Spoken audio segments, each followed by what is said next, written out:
Hi, this is Mike Wall from your friendly neighborhood IT department, and today I'm going to be doing a demonstration called Getting Started with Spark.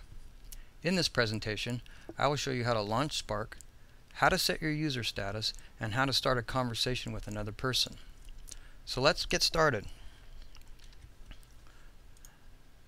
I'm going to launch Spark using the icon found on the desktop by double-clicking on the icon. You should see the same icon on your desktop. When Spark was installed on your computer, it was configured to launch upon startup. The first thing you'll notice is that you're being asked to enter a username, password, and server name. You should use the same username and password that you use when you log onto your computer at the beginning of each day. The server name is Karnak, K-A-R-N-A-K. You might also want to click on the Save Password checkbox and the Auto Login checkbox, so that you don't have to enter in this information in the future. For our purposes today, I'm going to log in manually. Before we begin using Spark, I would like to highlight some areas on the Spark screen. The first area is the menu bar across the top. The menu bar contains various items that will help you accomplish things in Spark, including a help menu with a user guide that you might want to reference at a later time. Below the menu bar is your user status area. The user status area can be used to let others know your availability. In our department, we're spread over many different sites, and if you get in the habit of setting your user status at the beginning of your day and anytime your status changes, this will be very helpful to other users.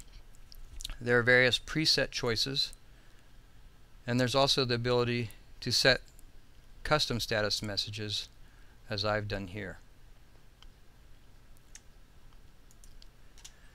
Below the status area is the program button bar. The program button bar has buttons that really are just another way of doing some of the same things that are on the menu bar. Below the program button bar area is the contact list area. By default, your contact list will be the group you belong to on the network. For example, my group is the IT group. At the bottom of the page is the search bar.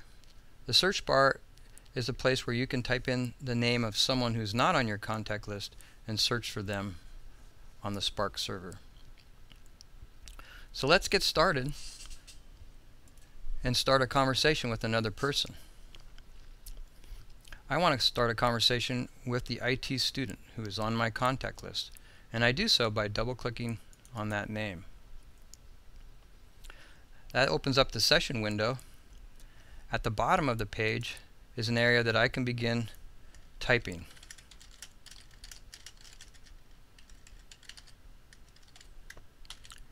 When I finish typing, I can send the message by hitting enter. The section above the typing area is where you can see the conversation thread. Now we'll await a response from the student.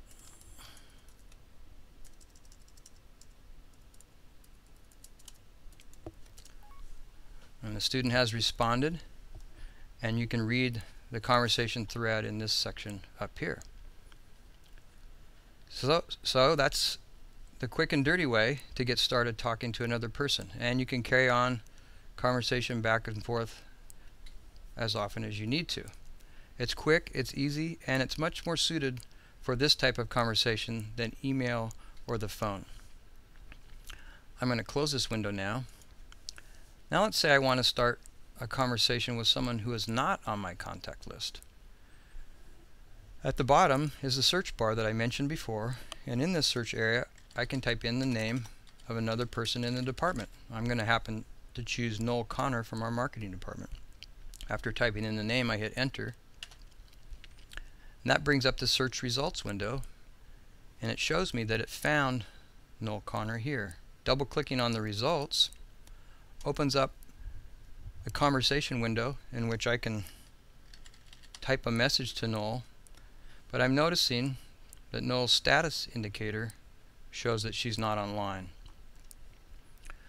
This really works the same way as typing a message to someone on your contact list, so I'm not going to continue here. I'm going to close this window and close this window.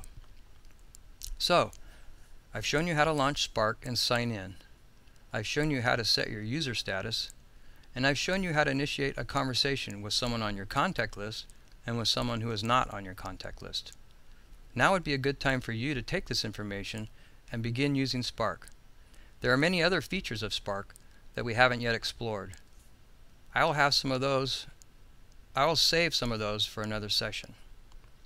Have fun as you begin to use Spark.